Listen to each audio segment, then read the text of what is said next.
حضرت مسکی علیہ رحمہ یہ ایک بزرگ تھے اور آپ کے وجود سے ہمیشہ خوشبو آیا کرتی تھی۔ آپ فرماتے ہیں میں نے کبھی بھی اپنے وجود پر کوئی عطر نہیں لگایا، کوئی خوشبو نہیں لگائی۔ تو آپ رحمۃ اللہ تعالی علیہ سے لوگ پوچھا کرتے تھے، فرمایا کرتے تھے بتائیں آپ کے وجود سے خوشبو آنے کی وجہ کیا ہے؟ تو آپ رحمۃ اللہ تعالی علیہ آپ فرمانے لگے میں جب نوجوان تھا میں کپڑے کی دکان پہ کام کرتا تھا اور تھا بڑا خوبصورت حسین و جمیل تھا۔ فرماتے ہیں کہ ایک مالدار عورت آئی، ایک شہزادی آئی اور اب اس کا دل مجھ پر بے ایمان ہو گیا۔ فرماتے ہیں مالدار تھی، اس نے کسی طریقے سے مجھے گھر بلا لیا۔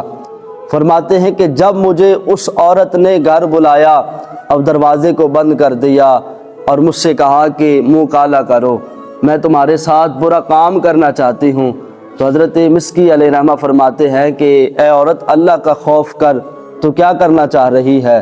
فرماتے ہیں وہ عورت جو ہے وہ کہنے لگی کہ اگر آپ میرے ساتھ برا کام نہیں کریں گے تو میں شور مچا دوں گی، میں تمہیں بدنام کر دوں گی۔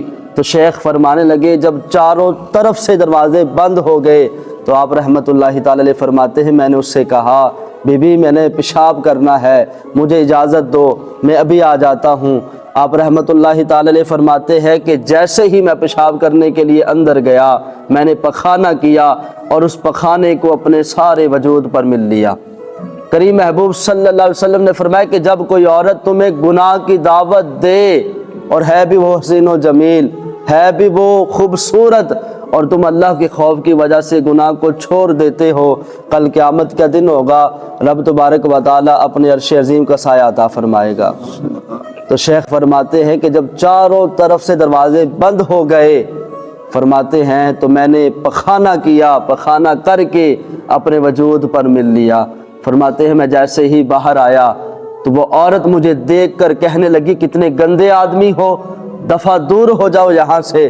تو آپ رحمۃ اللہ تعالی علیہ فرماتے ہیں میں نے اس عورت کی طرف چہرہ کر کے کہا، میں نے کہا کہ میرا تو وجود ہی گندا ہے، تمہارا تو دماغ بھی گندا ہے، تمہارا تو ذہن بھی گندا ہے، تم گندی ہو، تم نے کہا کہ میرے ساتھ برا کام کرو۔